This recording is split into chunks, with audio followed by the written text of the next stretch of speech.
Hello everyone, welcome back to Ajith movie motives YouTube channel. నేను ఈ వీడియోలో రీసెంట్గా బెంగాలీ లాంగ్వేజ్లో రిలీజ్ అయిన నిషీర్ డాక్ అనే ఒక హర్రర్ థ్రిల్లర్ సిరీస్ని ఎక్స్ప్లెయిన్ చేయబోతున్నాను. ఈ నిషి అనే అమ్మాయి ఎవరు, ఎందుకని నైట్ టైమ్స్లో ఎర్ర చీర కట్టుకొని అందరినీ చంపుతోంది, రవీంద్రనాథ్ ఠాగూర్కి నిషి అంటే ఎందుకు ఇష్టం, ఈ విచిత్రమైన ఊరేంటి, ఈ ఊర్లో ఉన్న వాళ్ళందరూ ఎందుకు పాట పాడడానికే భయపడుతూ ఉంటారు, ఈ బంగ్లా వైపు ఎందుకని కన్నెత్తి కూడా చూడరు, ఈ ఊరు ప్రజలు ప్రతి సంవత్సరం ఎంతో ఇష్టంగా జరుపుకునే దుర్గామాత పూజ ఎందుకని జరుపుకోవట్లేదు, ఈ ప్రశ్నలన్నిటికీ సమాధానాలు కావాలంటే సిరీస్ చూడాల్సిందే. నేనైతే బెంగాలీ లాంగ్వేజ్లో సబ్ టైటిల్స్ పెట్టుకుని మరీ చూసాను. ముఖ్యంగా నైట్ టైంలో చూసాను. నైట్ అంతా నిద్ర పట్టలేదండి, అలా తిరుగుతూనే ఉంది ఈ మూవీలో విజువల్స్ మాత్రం. వీలైనంత వరకు షార్ట్ అండ్ స్వీట్గా మన స్టైల్లో క్రేజ్గా ఎక్స్ప్లెయిన్ చేసుకుందాం. ఇంకా ఏ మాత్రం లేట్ చేయకుండా నేనైతే మూవీలోకి వెళ్ళిపోతాను. అంతకంటే ముందు మీకు ఏం చేయాలో తెలుసు కదండి, చిన్న లైక్ అండ్ స్మైల్తో వీడియోని స్టార్ట్ చేసేయండి. Thank you. ఇంకో విషయం ఏంటంటే, హర్రర్ మూవీస్ ఎక్స్ప్లెయిన్ చేసేటప్పుడు నేను కొన్ని చిన్న సౌండ్స్ చేస్తూ ఉంటాను. ఆ సౌండ్స్ మీరు ఎంజాయ్ చేస్తున్నారా లేదా అనేది అర్థం అవట్లే. కొంతమంది బాగుంది అంటున్నారు, ఇంకొంతమంది వద్దు బ్రో అంటున్నారు. కింద కమెంట్ చేయండి. నచ్చితే మీ ఫీడ్బ్యాక్ని తీసుకొని నెక్స్ట్ నేను ఇంప్రూవ్ అవ్వడానికి ట్రై చేస్తాను. ఇప్పటికే లేట్ అయిపోయింది. సిరీస్ ఓపెన్ అవగానే నిషీర్ డాక్ అనే వెబ్ సిరీస్ టైటిల్ కార్డ్తో అడవి మధ్యలో రోడ్డు మార్గాన గుర్రపు స్వారీలో నారాయణ అనే ఒక పర్సన్ వెళ్తూ ఉన్నాడు. కొంచెం భయపడుతూ సడన్ గా రథం ఆగిపోవడంతో ఎవరో వచ్చి ఆపినట్టు అనిపించడంతో ఏంటిది ఏమైందని నారాయణరావు కిందకి దిగి చూస్తే ఎర్ర చీర కట్టుకొని నెయిల్ పాలిష్ పెట్టుకున్న పెద్ద గోర్లతో ఇతను ముందు కనిపిస్తుంది భయంకరమైన రూపంలో.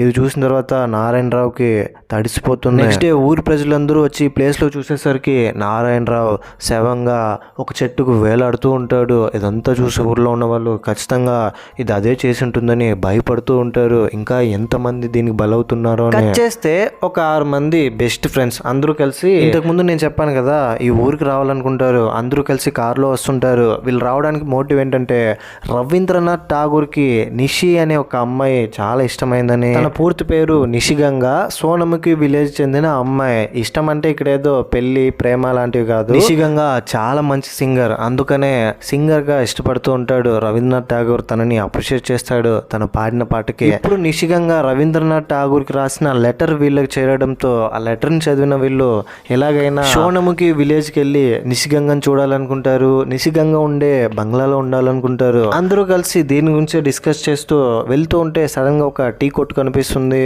వెళ్ళి టీ తాగుతూ, ఏమంటే ఇక్కడ నిషిగంగా వాళ్ళ ఇల్లు ఎక్కడ అంటే, ఏంటి బాబు ఏం మాట్లాడుతున్నావు, ఇక్కడికి నిషిగంగా ఇల్లా ఎందుకని అడుగుతున్నారు, మీకేమన్నా ఇంట్లో ఏదైనా పని ఉందా అంటే, అవునండి మేము అక్కడే ఉండడానికి వెళ్తున్నాము, మా వాడు అరుణ్కి ఇక్కడ తెలిసిన వాళ్ళు కూడా ఉన్నారా అంటే, టీ కొట్లో ఉన్న ఆయన, చూడు బాబు మిమ్మల్ని చూస్తే చాలా యంగ్గా ఉన్నారు, కానీ నేను చెప్పేది మాత్రం జాగ్రత్తగా వినండి, ఈ సోనముఖి విలేజ్ మీరు అనుకున్నట్టు అంత అడ్వెంచరస్గా ఉండదు, ఎన్నో ఘోరాలు హత్యలు దెయ్యాలు భూతాలు అంటూ చాలా కథలు ఉన్నాయి. ముఖ్యంగా నిషిగంగా ప్లేస్కి వెళ్తున్నారంటే మిమ్మల్ని నేను వెళ్ళొద్దని చెప్పాను, దయచేసి ఇక్కడ నుంచి వెళ్ళిపోండి, చాలా డేంజర్ అని భయపెడతాడు. దాంతో వీళ్ళు ఈ కాలంలో కూడా ఇదంతా ఏంటని, సర్లే పెద్దోళ్ళు అలాగే అంటారని లైట్ తీసుకుంటారు.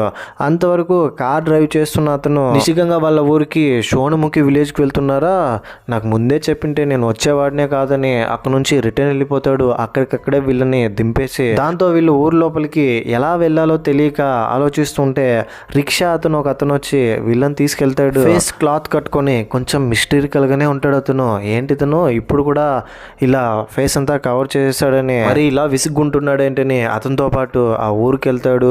ఊర్లో నిషిగంగా ఉన్న బంగ్లాకి వెళ్తారు. ఈ బంగ్లాకి ఒక కేర్ టేకర్ ఉంటాడు. అతను వచ్చి వీళ్ళ దగ్గర, చూడండి మీరు ఇక్కడ నుంచి ఇక్కడే ఉండాలి, ఈ బంగ్లాలే మీకు ఉండడానికి అన్ని విధాలైన ఏర్పాట్లు చేశాము, ఏదైనా అవసరం వచ్చింది అనుకో నేను పక్కనే ఇంట్లో ఉంటాను, ఇంటి దగ్గర వచ్చి తలుపు తట్టండి.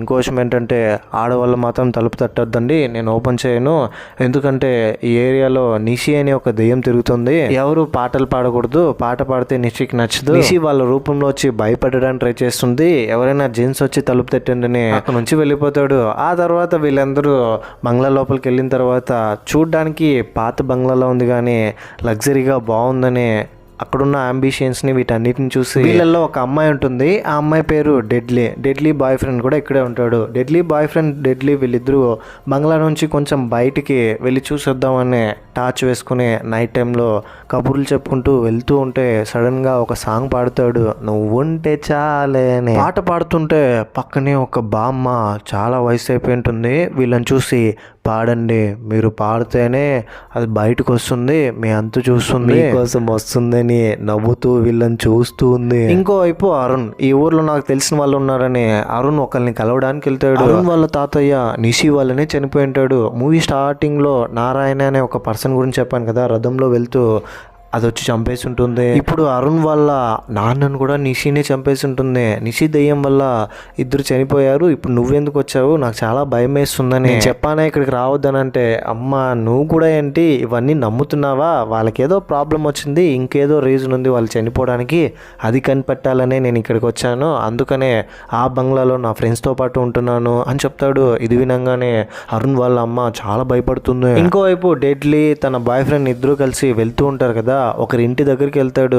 వయసు అయిపోయిన ఆయన ఉంటాడు, కేర్ టేకర్, ఇంతకు ముందు చూపించారు కదా, వాళ్ళ ఇంటికి వెళ్ళి తినడానికి ఏమైనా దొరుకుతుందా అని అడుగుతుంటే పక్కనే అమ్మాయి సాంగ్ పాడుతూ ఉంటుంది. ఎన్నిసార్లు చెప్పాను నీకు పాట పాడొద్దనే కదా, ఒకసారి చెప్తే ఏంటమ్మాయి నీకు అర్థం కాదా, అది వస్తే ఇంకంతే అనుభవిస్తారు, ఖచ్చితంగా అనుభవిస్తారు, చెప్పినట్టు నడుచుకోండి, జాగ్రత్తగా ఉండండి అని చెప్తాడు కేర్ టేకర్. ఇంకా అక్కడ నుంచి ఫుడ్ తీసుకుని వెళ్తూ ఉంటే సరిగ్గా అప్పుడే డెడ్లీ ఒకసారి వెనకాల చూడు, నా కోసం పాట పాడుతున్నావా అని ఎవరో డెడ్లీని పిలుస్తున్నట్టు అనిపిస్తుంది. ఏంటిది అని మేబీ హెల్యూసిన్ అయి ఉంటుందని డెడ్లీ తిరిగి చూడకుండా అలా తన బాయ్ ఫ్రెండ్తో కలిసి వెళ్ళిపోతుంది బంగ్లాకి. అమ్మని కలవడానికి వెళ్ళిన అరుణ్ అమ్మతో మాట్లాడి తిరిగి వస్తూ ఉంటే నిషా ఎర్ర చీర కట్టుకొని నెయిల్ పాలిష్ వేసుకున్న గోర్లతో ఇతని వెనకాలే ఫాలో అవుతూ వచ్చి అడుగు మీద అడుగు పెట్టి ఒకసారి తిరిగి చూడు అని తన గోర్లతో పొడిచి చంపేస్తుంది. డెడ్లీ తన బాయ్ ఫ్రెండ్ ఇద్దరు సడన్ గా అరుపులు రావడంతో వెళ్ళి చూస్తే అరుణ్ వేలాడుతూ చెట్టు కనిపిస్తాడు ఉరివేసుకున్నలాగా. ఇది చూసి అంతవరకు వీళ్ళతో పాటే ఉండే అరుణ్ చనిపోవడంతో చాలా అంటే చాలా భయం వేస్తుంది వీళ్ళకి. నెక్స్ట్ డే మార్నింగ్ పోలీసులు అక్కడికి వచ్చి, చూడండి మీతో పాటు ఉన్న అరుణ్ చనిపోయాడు, ఎవరు చంపారో తెలిసేంత వరకు, పోస్ట్ మార్టం రిపోర్ట్ వచ్చేంత వరకు మీరెవరు ఇక్కడ నుంచి కదలడానికి వీలు లేదు, ఇక్కడే ఉండాలి అని అంటే అక్కడున్న వాళ్ళు భయపడి, సార్ మాకు కొంచెం ప్రొటెక్షన్ కావాలని అంటే, సరే ఓకే నేను మా డిపార్ట్మెంట్లో ఒకరిని హైర్ చేస్తానని ఒక కానిస్టేబుల్ పంపిస్తానని చెప్తాడు. సరిగ్గా అప్పుడే అరుణ్ వాళ్ళ అమ్మ వచ్చి అరుణ్ చనిపోవడంతో ఏం మాట్లాడుకుంటూ స్పృహ తప్పి కింద పడిపోతుంది ఏడుస్తూ. అరుణ్ వాళ్ళ అమ్మని ఓదారుస్తూ డెడ్లీ వెళ్ళి తనతో మాట్లాడుతుంటే, చూడండి ఇప్పుడు మీరున్న ఈ బంగ్లాలో కొన్ని సంవత్సరాల కంటే ముందు పెద్ద జమీందారు ఉండేవాడు. ప్రతి సంవత్సరం దుర్గామాత పూజ అంగరంగ వైభవంగా చేసేవాళ్ళు. సంగీతానికి ప్రాధాన్యత ఇచ్చి ఒక 6గురిని తీసుకొచ్చి పాటలు పాడించేవాడు. అందరూ చాలా ఎంజాయ్ చేసేవాళ్ళు, అంత బాగా పాడతారు వాళ్ళు. ఇలా ఒకరోజు దుర్గామాత పూజ జరిగేటప్పుడు పాటలు పాడి వెళ్తూ ఉంటే ఆ ఇంట్లో ఉన్న ఒక చిన్న పాపతో వీళ్ళు మిస్బిహేవ్ చేస్తారు, తప్పుగా మాట్లాడారు. అప్పటి నుంచి 6 మంది సింగర్స్ ఉంటారు కదా, వాళ్ళందరూ ఒక్కొక్కరుగా చనిపోతూ వచ్చారని జరిగిందంతా అరుణ్ వాళ్ళ మదర్ వీళ్ళందరితో చెప్తుంది. అరుణ్ చనిపోవడానికి కూడా ఇదే కారణమని అరుణ్ వాళ్ళ అమ్మ చెప్పి అక్కడి నుంచి వెళ్ళిపోయిన తర్వాత డెడ్లీ విండో సైడ్ నిలబడుకుంటూ దీని గురించి థింక్ చేస్తుంటే సడన్ గా ఉయ్యాలలో రెడ్ కలర్ శారీ కట్టుకుని ఊగుతున్న విజువల్ కనిపిస్తాయి. ఇది చూసి డెడ్లీ భయపడి ఇదంతా నిజమా లేదా, నేను కలగంటున్నానా, అసలు ఏం జరుగుతోంది ఇక్కడ అని ఏం అర్థం కాకుండా భయపడుతూ ఉంటుంది. ఆ రోజు రాత్రి ఒక కానిస్టేబుల్ వస్తాడు. కానిస్టేబుల్ ఈ బంగ్లాని చూసుకోవాలని సరిగ్గమా పదనిస్సా అని సాంగ్ పాడుతూ చిల్ అవుతూ కూర్చొని ఉంటే కేర్ టేకర్ పెద్ద ఆయన వచ్చి ఇలాగే పాడుతూ ఉండు, అది వస్తుంది, నేను నేర్చుకుంటూ వెళ్తుందని వార్నింగ్ ఇస్తాడు, ఇక్కడ పాటలు పాడకూడదని. సడన్ గా ఈ బంగ్లాలోకి వయసు అయిపోయిన బాంబు వస్తుంది. ఇంతకు ముందు అడవిలో కనిపించింది కదా, వెళ్ళండి పాట పాడండి, ఆ నిషాకు కూడా అదే కావాల్సిందని చెప్పింటుంది. ఆమె ఇక్కడికి వచ్చి ఒక చిప్పలో ఏదో తీసుకొచ్చి మీరు తినండి అని చెప్తుంది. ఇక్కడున్న వాళ్ళకి వీళ్ళందరూ చూసి ఆ ముస్లామని చూసి తన గెటప్ చూసి భయపడిపోతారు. దాంతో అక్కడ ఉన్న కానిస్టేబుల్ మీరు కంగారు పడకండి, నేను ఉన్నది అందుకే కదా, నేను చూసుకుంటానని ఆ బామ్మని అక్కడ నుంచి పంపించేస్తాడు. ఇంకా అందరూ లోపలికి వెళ్ళిన తర్వాత మెట్ల పై నుంచి ఎవరో పాట పాడుతున్న శబ్దం వినిపిస్తుంది డెడ్లీకి. ఏంటా అని అడుగు మీద అడుగు పెడుతూ మెట్లకి పైకి వెళ్తే ఒక పెద్ద రూమ్ ఉంటుంది. డోర్ దగ్గర లోపల నుంచి నన్ను కాపాడండి అని అరుస్తున్నారు. ఒక ఫిమేల్ వాయిస్తో ఏడుస్తున్న శబ్దాలు ఇదంతా ఎక్కువ రావడంతో డెడ్లీ భయపడి అక్కడి నుంచి వెళ్ళి మిగతా వాళ్ళని నిద్రల నుంచి లేపాలనుకుంటుంది. ఎవరు నిద్ర లేవట్లేదు. తన రూమ్కి వెళ్ళి అద్దంలో తన మొహాన్ని చూస్తుంటే సడన్గా తన వెనకాల రెడ్ కలర్ శారీ కట్టుకుని ఇది ఒక హత్య అని అంటుంది. చాలా భయపడిపోతూ ఉంటుంది. బయట కానిస్టేబుల్ పాడు జీవితము యవ్వనం 3 నాళ్ళ ముచ్చట లేరా అని పాట పాడుతూ చిల్ అవుతూ ఉంటే కేర్ టేకర్ పాటలు పాడకూడదని చెప్పింటాడు కదా, కానీ ఇతను మాత్రం వినకుండా పాటలు పాడుతూనే ఉంటాడు. పడుకోవడానికి పరుపు దిండు ఇవన్నీ రెడీ చేసేసి పడుకుంటుంటే సడన్ గా ఎర్రచీర కట్టుకున్న నిషి తన దగ్గరికి వెళ్ళి ఉగ్ర రూపం చూపించి పెద్దగా నెయిల్ పాలిష్ పెట్టుకున్న గోర్లతో తనని పొడిచి చంపడానికి ట్రై చేస్తుంది. జుట్టు కూడా చాలా పొడవుగా ఉంటుంది. అది చూసి కానిస్టేబుల్ చాలా భయపడిపోతాడు. గోర్లతో చంపేయడం వల్ల నెక్స్ట్ డే మార్నింగ్ ఇన్స్పెక్టర్ అక్కడికి వచ్చి కాపాడడానికి వచ్చిన కానిస్టేబులే చనిపోయాడా, ఇదంతా ఎవరు చేస్తున్నారని ఇన్వెస్టిగేషన్ స్టార్ట్ చేస్తాడు చాలా సీరియస్గా. అరుణ్ చనిపోయాడు, ఇప్పుడు కానిస్టేబుల్ కూడా చనిపోయాడు. అసలు ఏం జరుగుతోంది ఇక్కడ, ఇదంతా నిజంగానే దెయ్యం చేస్తుందా లేదా ఇంకెవరైనా ఉండి చేస్తున్నారా అని ఏం అర్థం కాకుండా ఫుల్ కన్ఫ్యూజన్తో భయపడుతూ కూర్చుని ఉంటే వీళ్ళు అక్కడికి కేర్ టేకర్ వచ్చి చూడండి వీటన్నిటికీ కారణం నేనే, అనవసరంగా నేనే మిమ్మల్ని ఇక్కడ ఉండడానికి ఈ ఇంటికి తీసుకొచ్చేసాను. అరుణే నాతో చెప్పి నాతో చాలాసేపు డిస్కస్ చేసి కన్విన్స్ చేసి మరీ డబ్బులు ఇచ్చి ఇక్కడ తీసుకురమ్మన్నాడు. ఇదంతా అరుణ్ చెప్పడం వల్లే నేను చేశానని చెప్పడంతో ఇక్కడే రివీల్ అయ్యే ట్విస్ట్ ఏంటంటే ఇంతవరకు వీళ్ళకి తెలియదు అరుణ్ ఇక్కడికి రమ్మని. ఈ బంగ్లాలోనే వీళ్ళందరూ ఉండాలని ఎందుకు చెప్పాడో వీళ్ళకి ఏం అర్థం కాదు. చూడమ్మా, ఈ ఇంట్లో దెయ్యం ఉందనేది మా నాన్న ఉన్నప్పుడే నేను కనిపెట్టేశాను. అది కూడా రెడ్ కలర్ శారీ కట్టుకున్న దయ్యం. చాలా అంటే చాలా భయంకరమైన దయ్యం. అది అన్నీ తెలిసి కూడా అరుణ్ నాకు ఇచ్చిన డబ్బు వల్ల ఈ పని చేశాను, నన్ను క్షమించండి అని కేర్ టేకర్ వీళ్ళ దగ్గర వచ్చి క్షమాపణ కోరుకుంటాడు. చా ఏంటిది, నిషానే మా ఫ్రెండ్ అరుణ్ని చంపింది, ఇంతకుముందు చాలా మందిని చంపింది, కానిస్టేబుల్ని చంపిందా? మాకు వీటి మీద అంతా నమ్మకం లేదు. ఈ రూమ్ లోపల ఉన్నది ఎవ్వరు మేము కనిపెట్టేంత వరకు ఇక్కడ నుంచి వెళ్ళమని అందులో ఒకడు కోపంగా చెప్తాడు కేర్ టేకర్తో. ఒకవేళ నిజంగానే ఇందులో దెయ్యం ఉంటే ఫస్ట్ నన్ను చంపనని, ఏదైతే అది అవ్వనని ధైర్యం తెచ్చుకొని రూమ్ ఓపెన్ చేసేస్తాడు. తనతో పాటు మిగతా వాళ్ళందరూ వెళ్తారు. లోపలికి వెళ్ళి చూసిన తర్వాత ఒక పెద్ద లేడీ ఫోటో కనిపిస్తుంది శారీ కట్టుకుంటూ. తన ముందు ఒక పియానో కూడా ఉంటుంది. దాన్ని వెళ్ళి డెడ్లీ అదోలా చూస్తూ ఉంటుంది. ఆ ఫోటోలో ఉన్న చీర నాది, ఆ పియానో మోడల్ ఏంటో తెలుసా అని ఆ పియానో మోడల్ చెప్తుంది. దీంతో అక్కడ ఉన్న అతనికి ఏంటిది డెడ్లీ సడన్గా ఎలా మాట్లాడుతుంది, శారీ తనదంటుంది, పియానో మోడల్ కూడా చెప్తోంది, కొంపదీసి ఇంట్లో ఉన్న దెయ్యం ఏమైనా డెడ్లీ లోపల ఆవహించిందా ఏంటని డెడ్లీని అక్కడ నుంచి పక్కకు తీసుకెళ్తాడు. ఆ తర్వాత వీళ్ళ ఫ్రెండ్స్లో ఇద్దరు బయటికి వెళ్ళి డెడ్లీ ఏం మాట్లాడిందో విన్నావా, అది ఆ శారీ నాది కదా అని అంటుంది. ఇలా ఎవరైనా అంటారా, ఆ పియానో మోడల్ కూడా చెప్తోంది, నాకెందుకో భయం వేస్తుంది, డెడ్లీనే దెయ్యంగా మారిపోయిందేమో అని తనతో డిస్కస్ చేస్తాడు పక్కనున్న అమ్మాయితో. ఇంతకుముందు నిశికంగా రూమ్ లోపలికి ధైర్యం తెచ్చుకొని లోపలికి వెళ్ళి ఉంటాడు కదా, అతను ఇప్పుడు ఒంటరిగా కూర్చొని వెజిటేబుల్స్ కట్ చేస్తూ ఉంటే నా కోసం లోపలికి వచ్చావా రా అని మళ్ళీ పిలుస్తుంది. తన ప్రెజెన్స్ని మాత్రం ఇతను ఫీల్ అవుతున్నాడు భయపడుతూ. సరిగ్గా అప్పుడే అడవి లోపల ఉన్న బామ్మ మళ్ళీ ఇక్కడికి వచ్చి డెడ్లీ దగ్గరికి వెళ్ళి అలా పైకి కిందకి చూసి నువ్వేనా అని అంటుంది. చూడు పన్నా, ఇక్కడ నుంచి వెళ్ళిపో, అడవి లోపలికి వెళ్ళి ఎక్కడైనా దాక్కో అని అంటుంది. ఏంటి డెడ్లీ తను ఎవరో తెలిసినట్టు మాట్లాడుతుందని మిగతా వాళ్ళందరూ చేరి ఆ బామ్మని అక్కడి నుంచి పంపించేస్తారు. ఇదిగో ఇప్పుడు మీ స్క్రీన్ మీద చూస్తున్నారు కదా, స్పెట్స్ పెట్టుకున్న అతను ఈ గ్యాంగ్ లో ఇంకొక అతను. వాళ్ళ మదర్ చనిపోవడంతో వాళ్ళ మదర్ ఇచ్చిన చనిపోతూ ఒక బుక్ ఉంటుంది. ఆ బుక్ని చూసి వాళ్ళ మదర్ ప్రెజెన్స్ని ఫీల్ అవుతూ ఉంటాడు. సరిగ్గా అప్పుడే నిషి దెయ్యం హే హ్యాండ్సమ్ బాయ్ కొంచెం పైకి వస్తావని మెట్లెక్కుకుంటూ రమ్మని పైకి పిలిచి పియానో ప్లే చేయమంటుంది.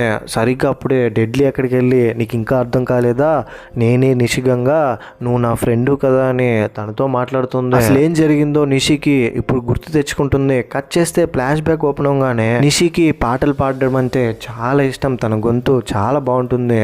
మనస్ఫూర్తిగా ఒక పాట పాడితే మిగతా వాళ్ళందరూ ఫిదా అయిపోవాల్సిందే. ఇప్పుడు కూడా ఒక పాట పాడుతుంటే ఏకంగా ఈ పాటను వినడానికి రవీంద్రనాథ్ ఠాగూర్ అక్కడికి వస్తాడు. పాట విన్న తర్వాత చాలా బాగా పాడావమ్మా, నీకు మంచి ఫ్యూచర్ ఉంటుంది చేస్తే. ఇప్పుడు ప్రజెంట్లో డెడ్లీ పక్కన అతను నేనే నీ స్నేహితురాలని అని చెప్తూ అదోలో మాట్లాడుతుంటే ఫిమేల్ వాయిస్లో అసలు ఏమైందిరా నీకని లాగి పెట్టి కొడితే స్పృహ తప్పి కింద పడిపోతాడు. మళ్ళీ కొంతసేపటికి నార్మల్ అవుతాడు. అంతవరకు ఏం జరిగిందనేది ఏం గుర్తుండదు. జరిగిందంతా అనలైజ్ చేస్తూ అసలు ఏం జరుగుతోందని డెడ్లీ ఇప్పుడు నార్మల్గా ఉండి మేడ మీద నిల్చుకొని థింక్ చేస్తూ ఉంటే ఈ ఇంటికి కేర్ టేకర్ డెడ్లీ దగ్గరికి వెళ్ళి చూడమ్మా ఇంకో విషయం చెప్పాలి, ఊర్లో ఉన్న వాళ్ళందరూ నిషి అందరినీ చంపుతుందని భయపడుతూ వాళ్ళే సూసైడ్ చేసుకొని చనిపోయేవాళ్ళు. అప్పట్లో ఫేమస్గా ఉన్న సింగర్ కూడా అతన్ని నిషి ఎక్కడ చంపేస్తుందేమో అని సూసైడ్ చేసుకొని చనిపోయాడు, బావి లోపల ఉరివేసుకొని. మరి ఇదంతా ఎందుకో నీతో చెప్పాలనిపించింది అని చెప్తాడు. ఇంతకుముందు నిషి రూమ్ లోపలికి వెళ్ళి పియానో ప్లే చేస్తుంటాడు కదా, స్పృహ తప్పి కింద పడిపోయి ఉంటాడు. వీళ్ళందరూ కొడితే అతను ఇప్పుడు కంప్లీట్గా నార్మల్ అయ్యి అందరితో మాట్లాడుతూ ఉంటే నేను నీకు ఒక లెటర్ ఇచ్చాను కదా, లెటర్ తీసుకెళ్ళి వాళ్ళతో ఇవ్వు అని ఒక వాయిస్ వినపడుతుంది కేవలం ఈ అబ్బాయికి మాత్రం. దాంతో అతను డెడ్లీని తీసుకొని మళ్ళీ ఆ రూమ్ లోపలికి వెళ్ళి ఆ లెటర్ని వెతుకుతూ ఉంటే ఫారెస్ట్లో ఉన్న ఆ బామ్మ ఇప్పుడు మళ్ళీ ఇక్కడికి వచ్చి లెటర్నే కదా మీరు వెతుకుతున్నారు, ఇదిగో ఇక్కడ ఉంది అని లెటర్ని తీసిస్తుంది. లెటర్ ఉన్న ప్లేస్ పక్కాగా కనిపెట్టి మరి ఆ లెటర్ని చూసిన తర్వాత మెల్లగా వీళ్ళ చేతులు వణుకుతోంది. ఎందుకంటే ఆ లెటర్ నిషి కోసం రాశారు. నిషి, నేను ఈ లెటర్ని వేగంగా రాస్తున్నాను ఎందుకంటే నా క్లాస్కి లేట్ అయింది. నీకోసం నేను 2 శారీలు పంపించాను. మనం ఏదైతే శారీలు తీసుకున్నామనుకున్నామో కోల్కతాలో చాలా శారీస్లు ఉన్నాయి, మనం తీసుకోవచ్చు అని ఆ లెటర్లో ఉంటుంది. ఇద్దరు లెటర్ చదువుతుంటే వీళ్ళ గ్యాంగ్లో ఉన్న వాళ్ళందరూ అక్కడికి వచ్చేసి మాకు అర్థమైపోయింది, డెడ్లీ అని నువ్వు ఇద్దరు కలిసి కదా ఈ హత్యలు చేస్తున్నారు, చెప్పండి ఎందుకు ఇదంతా చేస్తున్నారంటే రే ఏం మాట్లాడుతున్నారా మీరు, మేమెందుకు హత్యలు చేస్తాము, మాకేం తెలియదు అంటే సరిగ్గా అప్పుడే రెడ్ కలర్ శారీలో ఉన్న నిషి అక్కడికి వచ్చి అందరినీ భయపడుతుంది. దాంతో అందరూ భయపడి కిందకి పారిపోతుంటే మేడ మీద నుంచి ఒకడు కింద పడిపోయి చనిపోతాడు, ఇంకొకడు వీళ్ళ గ్యాంగ్లో చనిపోయాడని నెక్స్ట్ డే ఇన్స్పెక్టర్ అక్కడికి వచ్చి అసలు ఏం జరుగుతోంది ఇక్కడ, పోస్ట్మార్టం రిపోర్ట్స్ ఏమో లేట్ అవుతుంది, ఎవరు చంపుతున్నారు ఎందుకు చంపుతున్నారు అసలు నాకేం అర్థం కావట్లేదని తల పట్టుకుంటాడు. ఇదంతా ఆలోచిస్తూ డెడ్లీ ఒక విషయాన్ని కనిపెడుతుంది. అదేంటంటే ఇంతకుముందు ఫారెస్ట్లో నుంచి బామ్మ అప్పుడప్పుడు వచ్చి వెళ్తూ ఉంటుంది కదా, డెడ్లీ కూడా పన్నా ఇక్కడ నుంచి దూరంగా వెళ్ళిపో అడవి లోపలికి అని చెప్పి ఉంటుంది. తను ఎవరో కాదు, ఇంతకుముందు ఫ్లాష్ బ్యాక్ లో ఒక చిన్న అమ్మాయితో నారాయణ అండ్ వాళ్ళతో పాటు ఉన్న వాళ్ళు మిస్బిహేవ్ చేసింటారు కదా, ఆ అమ్మాయి పన్నానే. ఆ చిన్న అమ్మాయి ఇప్పుడు వయసు అయ్యి ఈ బంగ్లాలో నుంచి దూరంగా వెళ్ళి అడవిలో బ్రతుకుతూ ఉంటుంది. ఫ్లాష్ బ్యాక్ లో నిషి రూమ్ లోపల ఏదో ఒక విషయాన్ని చూసి పన్నాతో చూడు పన్నా, నువ్వు ఇక్కడ నుంచి దూరంగా వెళ్ళిపో అడవి లోపలికి, అక్కడే బ్రతుకు, ఇక్కడ ఉండొద్దు అని చెప్పి ఉంటుంది. ఇంకో విషయం ఏంటంటే 6 మంది సింగర్స్ ఉంటారు కదా, ఒక్కొక్కరిని నిషి చంపుకుంటూ ఉంటుంది. ఇప్పుడు ఇంకొక సింగర్ని నిషి చంపడానికి వెళ్ళి ఫాలో అవుతూ అడవి మధ్యలో చంపేస్తుంది. మిగిలిన ఒకే ఒక అతను బంగ్లాలోకి వెళ్ళి నిషి ఇదంతా నువ్వే చేస్తున్నావు, నా ముందుకు ఒకసారి రా అని నిషి అని పిలుస్తున్నాడు చేతిలో బుడ్డి పట్టుకుని. దాంతో ఆ ఇంట్లో కేర్ టేకర్గా ఉన్న అతని దగ్గరకు వచ్చి అయ్యా ఈ ఇంట్లో జమీందారు వైఫ్ ఈ ఇంటిని వదిలే వెళ్ళిపోయారు, వాళ్ళు ఇక్కడ నుంచి వెళ్ళింది నా కళ్ళతో చూశాను, నేను చెప్పేది నమ్మని అతనితో చెప్తాడు. కానీ అతను నమ్మడు, నిషి ఇక్కడే ఉంది, నిషి వల్లనే మిగతా వాళ్ళందరూ నాతో ఉన్న సింగర్స్ అందరూ చనిపోతున్నారని. కట్ చేస్తే ఇప్పుడు ప్రెజెంట్లో డెడ్లీ రూపంలో ఉన్న నిషి నేరుగా అడవి లోపలికి వెళ్ళి ఆ బామ్మని కలిసి నేనే నీకోసం వచ్చా అని నిషి బామ్మని గట్టిగా హగ్ చేసుకుంటుంది. నీకోసమే నేను ఇన్ని రోజులు వెయిట్ చేశానని ఆ బామ్మ కూడా హ్యాపీగా ఫీల్ అవుతుంది. ఆ బామ్మ ఇంతకుముందు ఏం జరిగిందో, ఎలా ఎందుకు ఇక్కడికి రావాల్సి వచ్చిందో అడవి లోపలికి మొత్తం గుర్తు తెచ్చుకుంటుంది. యాక్చువల్గా బామ్మ అడవి లోపలికి వచ్చి ఒంటరిగా ఇక్కడ బ్రతకడానికి నిషి ఆ రోజు రూమ్ లోపల ఏం చూసిందనే దానికి ఇప్పుడు ఆన్సర్స్ దొరుకుతుంది. నిషి చాలా తెలివైన అమ్మాయి, మంచి సింగర్ కూడా, చాలా బాగా పాటలు పాడుతుంది. నిషికి ఒక బెస్ట్ ఫ్రెండ్ ఉంటుంది నిషితో పాటే ఎప్పుడు. నిషికి పెళ్ళైంది, నిషి వాళ్ళ భర్త పేరు రాజశేఖరే 6 మంది సింగర్స్ ని పెట్టి పాటలు పాడిస్తాడు ప్రోగ్రామ్స్ కి. ఇంతకు ముందు దుర్గామాత పూజకు కూడా వాళ్ళే సింగర్ గా పాటలు పాడింటారు. వీళ్ళు చుట్టూ తిరుగుతున్న అమ్మాయే ఆ చిన్న అమ్మాయి పన్నా, ఇప్పుడు ముసల బామ్మగా ఉంటుంది. నిషికి పెళ్ళైపోయింది, రాజశేఖర్ అతని భార్య, ఇద్దరు కలిసి బాగానే ఉన్నారు, ఫిజికల్ గా కూడా రోజు ఇంటిమేట్ అవుతూ ఉంటారు. ఒక రోజు ఒక ఫంక్షన్ కి వీళ్ళ సంగీతాన్ని చూడడానికి రవీంద్రనాథ్ ఠాగూర్ వస్తాడు. చేస్తాడు. ఇంతకుముందు ఒక చిన్న పాపను చూసి సంగీతాన్ని మెచ్చుకుంటాడు కదా, తనే నిషి ఇప్పుడు అందరి ముందు పాట పాడడంతో వీళ్ళందరికంటే నువ్వే బెస్ట్ సింగర్ అని చెప్పడంతో రాజశేఖర్కి లైట్గా ఇగో హర్ట్ అవుతుంది. మేము 6 మంది కలిసి పాట పాడితే ఈయనకు నచ్చలేదు, నా వైఫ్ పాడితే మాత్రం నచ్చిందని కొంచెం పాజిటివ్గా ఫీల్ అవుతాడు. నిషి దగ్గర రాజశేఖర్ పాటలు బాగానే పాడుతున్నావు, ఠాగూర్ కూడా నీ పాటలు నచ్చాయంట, సరే ఇక మీదటి నుంచి నువ్వు కూడా ప్రాక్టీస్ చేయి, మాతో పాటే పాడుతూలే అని బాగా ఎంకరేజ్ చేసేటట్టు మాట్లాడతాడు. దాంతో నిషి తన ఫ్రెండ్తో జరిగిందంతా చెప్తుంది. నా భర్త ఒప్పేసుకున్నాడు పాటలు పాడడానికి, ప్రాక్టీస్ కూడా చేయమన్నాడని. కొన్ని రోజులకి మళ్ళీ ఫంక్షన్ వస్తుంది. ఈ ఫంక్షన్కి ఠాగూర్ వస్తానని ఠాగూర్ రారు. ఠాగూర్ వచ్చి నిషిని మెచ్చుకోకపోవడంతో నిషి పాడిన పాట ఠాగూర్ వినుకపోవడంతో చాలా సాడ్గా ఫీల్ అవుతుంది. కానీ ఠాగూర్ నిషికి ఒక లెటర్ పంపించుంటాడు. సరే ఆయన రాకపోతే ఏంటి, నువ్వు పాట పాడని నిషితో పాటు ఉన్న ఫ్రెండ్ నిషిని ఓదార్చి పాట పాడమంటుంది. ఒంటరిగా నిషి సింగ్ చేస్తూ ఉంటుంది. పాడుతుంటే సడన్ గా అక్కడ ఒక సంఘటన జరుగుతుంది. ఇదంతా చూసి నిషి ఫ్రెండ్ పన్నా అక్కడికి రావడంతో, చూడమ్మాయి ఇక నుంచి దూరంగా వెళ్ళిపో, అడవి లోపలికి వెళ్ళిపో అని చెప్పింటుంది. ఇంతకుముందు పన్నాతో ఇది చెప్పింది నిషి లాగా చూపించుంటారు, కానీ ఇప్పుడు ఇలా చెప్తోంది నిషి ఫ్రెండ్. చేస్తే ఇప్పుడు ప్రెసెంట్ లో డెడ్లీ దగ్గర బామ్మ నువ్వు వచ్చేసావా, నాకు చాలా ఆనందంగా ఉంది, మనస్ఫూర్తిగా నిద్రపోయి ఎన్ని రోజులైందో తెలుసా, నీ భుజం మీద పడుకోనా అని తన భుజం మీద పడుకుంటుంది. ఇన్స్పెక్టర్ అక్కడికి వచ్చి ఇక్కడ నుంచి ఇక్కడ ఒక్క ప్రాణం కూడా పోవడానికి వీల్లేదు, ఏదైతే అది అవ్వని, మీరందరూ ఇక్కడ నుంచి వెళ్ళిపోండి అని అంటే, మేము ఇక్కడ నుంచి వెళ్ళాలనుకోవట్లేదు అని అంటే, సరిగ్గా అప్పుడే ఒక ఫ్లాష్ బ్యాక్ ని చూపిస్తారు. ఇంతకుముందు ఒక అతను 6 మంది సింగర్స్ ని నిషి చంపిన తర్వాత లాస్ట్ అతను మాత్రం వదిలేసి ఉంటుంది. అతను వచ్చి ఇంట్లో నిషి కోసం వెతికొచ్చి అడిగితే జమీందారు నిషి వీళ్ళిద్దరూ బంగ్లాను వదిలి వెళ్ళిపోయారని చెప్పింటాడు. ఇప్పుడు అతన్ని నిషి చంపేస్తుంది. ప్రెసెంట్ లో డెడ్లీ లోపల నిషి ఆత్మ ఉంటుంది కాబట్టి మేము ఇక్కడ నుంచి వెళ్ళము, ఇంతకుముందు ఆగిపోయిన దుర్గామాత పూజ జరిపిస్తామని ఆ ఇంట్లో దుర్గామాత పూజ జరిపిస్తుంది. పూజ జరిపిస్తూ పాట పాడుతూ ఉంటే అసలు ఏం జరుగుతోంది ఇక్కడ, ఈ ఊర్లో మళ్ళీ ఎవరో పాట పాడుతున్నారని ఊర్లో ఉన్న వాళ్ళందరూ అక్కడికి వచ్చి ఎవరి పాట పాడేది అని అడుగుతున్నారు. సూటు బూటు వేసుకున్న ఒక అతను వచ్చి, ఈ బంగ్లాలో వచ్చి ఉన్న వాళ్ళు ఒక్కొక్కరు చనిపోతూ వస్తున్నారు నాకు తెలిసింది, అందుకే నేను ఇక్కడికి వచ్చాను అని చెప్తాడు. అతని పేరు రుద్రశేఖర్. ఇక్కడే రివీల్ అయ్యే ట్విస్ట్ ఏంటంటే, ఈ రుద్రశేఖర్ ఎవరో కాదు, నిషి వాళ్ళ భర్త రాజశేఖర్ కొడుకు. ఇప్పుడు డెడ్లీ రుద్రశేఖర్ దగ్గరికి వెళ్ళి, నాకు మొత్తం తెలుసు, నువ్వు ఆ రాజశేఖర్ కొడుకు అని, రాజశేఖర్ నిషి బాడీని ఎక్కడ దాచిపెట్టాడో చెప్పు అని అంటే, నేను చెప్పను, ఎందుకు చెప్తానని చెప్తాడు. ఏం మాట్లాడుతున్నావు నువ్వు, మా నాన్న నిషిని చంపాడా, సొంత భార్యని అలా ఎలా చంపేస్తాడు, అయినా నీ వయసు ఏంటి, నువ్వేదో 80 సంవత్సరాల క్రితం జరిగిందంతా చూసినట్టు మాట్లాడుతున్నావు, ఇదంతా చూస్తుంటే నువ్వే వీటి వెనకాల ఉన్న కిల్లర్లా కనిపిస్తున్నావు, ఇన్స్పెక్టర్ గారు ఫస్ట్ డెడ్లీని అరెస్ట్ చేయండి అని వాయిస్ రైజ్ చేస్తాడు. నేను వచ్చి మిమ్మల్ని రేపు కలుస్తానని అందరితో ఫుల్ ఫైర్తో కోపంతో అక్కడ నుంచి కారులో వెళ్తుంటే సడన్ గా కార్ ఆగిపోయి రెడ్ కలర్ చీర కట్టుకున్న నిషి మళ్ళీ ఇక్కడికి వచ్చి నెయిల్ పాలిష్ పెట్టుకున్న గోర్లతో అంటూ విచిత్రమైన శబ్దాలు చేస్తూ రుద్రశేఖర్ని ఫుల్ భయపెట్టేస్తుంది. దాంతో రుద్రశేఖర్ స్పీడ్గా మళ్ళీ ఈ బంగ్లాలోకి వచ్చి డెడ్లీ కాళ్ళ దగ్గర పడిపోతాడు. మీరే మమ్మల్ని కాపాడాలి, నేను ప్రాణాపాయ స్థితిలో ఉన్నాను ఆ నిషి దగ్గర నుంచేనే. సరే అసలు నిషికి ఏం జరిగిందో నాకు మొత్తం చెప్పవా అంటే అప్పుడు చెప్తాడు అతను.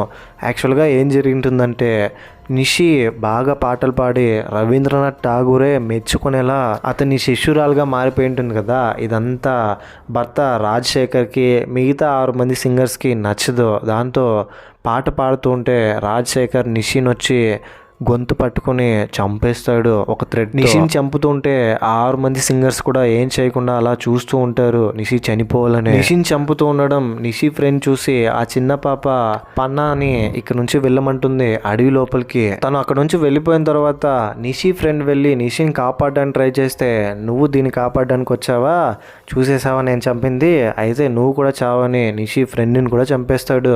నిషి ఫ్రెండ్ ఇద్దరు చనిపోతారు. ఇద్దరు బాడీస్ని అక్కడే తగలబెట్టి సేమ్ నిషి లాగానే ఒక ఉమెన్ తీసుకొచ్చి పెళ్లి చేసుకుని తనలాగే శారీ కట్టి ఇద్దరు అక్కడ నుంచి వెళ్ళిపోయేటట్టు ఊర్లో ఉన్న వాళ్ళందరినీ నమ్మిస్తాడు. నిషి బ్రతికే ఉంది, ఏం కాలేదని. మా నాన్న చనిపోతూ నాకు ఈ విషయం చెప్పాడని ఇప్పుడు రాజశేఖర్ కొడుకు రుద్రశేఖర్ తనతో జరిగిందంతా చెప్తాడు డెడ్లీతో. దాంతో డెడ్లీ ఎమోషనల్ అవుతూ ఇప్పుడు డెడ్లీ లోపల ఉన్న ఆత్మ నిషి వాళ్ళ ఫ్రెండ్ దయింటుంది. ఇద్దరు ఆత్మలుగా ఈ బంగ్లాలో ఉంటారు, ఈ ఊర్లో తిరుగుతూ. మీ నాన్న చంపింది నిషిని మాత్రమే కాదు, నన్ను మాత్రమే కాదు, ఇంకొక ప్రాణాన్ని.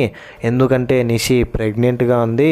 పాట పాడిన తర్వాత రాజశేఖర్తో నిషి చెప్పాలనుకుంది, కానీ ఇంతలోపే రాజశేఖర్ వచ్చి నిషిని చంపేశాడు. నిషితో పాటు ఉన్న తన బిడ్డను కూడా అని చాలా ఎమోషనల్ అవుతుంది. సరే ఇప్పుడు చెప్పు, అసలు నిషి బాడీని ఎక్కడ పెట్టారు, ఎక్కడ దాచారు అని అంటే, ఇదిగో ఇప్పుడు ఈ విగ్రహం కనిపిస్తుంది కదా, ఈ విగ్రహం వెనకాలే నిషి బాడీని పాతి పెట్టారు అని చెప్పి అందరి ముందు చేసిన తప్పు ఒప్పుకుంటాడు. ఇతను చేసినట్టు వాళ్ళ నాన్నగారు చేసిన తప్పు ఇతను తెలిసి కప్పిపుచ్చుకుంటాడు కదా ఎన్ని రోజులు, అదంతా బయట పెడతాడు. నిషి చనిపోయిన తర్వాత నిషి దయ్యంగా మారి తన చావు కారణమైన భర్తని అండ్ మిగతా 6 మంది సింగర్స్ని దారుణంగా చంపింటుంది. ఇప్పుడు కొద్దో గొప్ప నిషి ఆత్మ శాంతించిందని మూవీలో చూపిస్తారు. అండ్ ఊర్లో ఉన్న వాళ్ళందరూ పైన ఎప్పట్లాగే దుర్గామాత పూజ జాతరని అంగరంగ వైభవంగా జరిపిస్తారని, ఇదంతా నీ వల్లే సాధ్యమైందని డెడ్లీని అప్రిషియేట్ చేస్తారు. ఈ మిస్టరీని నువ్వే కనుక్కున్నావని. అందరూ అక్కడ నుంచి వెళ్ళిపోతూ ఊరు వాళ్ళతో, మీరు జరిపే దుర్గామాత పూజలో నేను కూడా ఖచ్చితంగా పార్టిసిపేట్ చేస్తాను, మళ్ళీ వస్తానని అక్కడ నుంచి వెళ్తారు. తన ఫ్రెండ్ని తలుచుకుంటూ డెడ్లీ వెళ్తుంది. ఇంతటితో మూవీ ఎండ్ అయిపోతుంది. ఎక్కడా కన్ఫ్యూజ్ అవ్వద్దు, ఏం లేదండి. ఇంతకుముందు చనిపోయిన అరుణ్ వాళ్ళ నాన్న కూడా 6 మంది సింగర్స్లో ఒక అతను. అందుకనే అరుణ్ వాళ్ళ తాతయ్యని, అరుణ్ వాళ్ళ నాన్నని కూడా చంపేసి ఉంటుంది. వన్ వర్డ్లో చెప్పాలంటే నిషి వాళ్ళ ఫ్రెండ్ని వాళ్ళ భర్తే చంపేస్తాడండి 6 మంది సింగర్స్తో కలిపి. తర్వాత పగ తీర్చుకోవడం అంతే, వీళ్ళందరినీ చంపి. చూడాలి ఇంకా సీజన్ 2 తీస్తారా తీయరా అనేది. ఈ సిరీస్ మీకు ఎలా అనిపించింది? నా ఎక్స్ప్లెనేషన్తో పాటు మీ జెన్యూన్ ఒపీనియన్ని కింద కమెంట్ బాక్స్లో తప్పకుండా నాతో షేర్ చేసుకోండి. వీలైనంత వరకు కొంచెం ఇంట్రెస్టింగ్గానే చెప్పడానికి ప్రయత్నించాను, కొన్ని చేంజెస్ చేసి. ఒకవేళ మీలో ఎవరికైనా అర్థం కాకపోతే మళ్ళీ ఒకసారి వినడానికి ప్రయత్నించండి, చాలా బాగా అర్థమవుతుంది. ఎస్పెషలీ స్క్రీన్ ప్లే హైలైట్ అయింది ఇందులో. ఇలాంటి కైండ్ ఆఫ్ మరిన్ని interesting movies and web series explanation videos కోసం మన ఛానల్ని సబ్స్క్రైబ్ చేసి బెల్ ఐకాన్ క్లిక్ చేసేయండి. ఇంతవరకు మీరు వీడియో చూసారంటే మీరే నా నిజమైన true subscriber. Thank you for supporting our videos అండి. ఇలాంటి ఇంకో ఇంట్రెస్టింగ్ మూవీ వీడియోతో మీ ముందుంటాను. అంతవరకు సేఫ్గా ఉండండి, నవ్వుతూ ఉండండి, నవ్విస్తూ ఉండండి. Thank you. జై హింద్.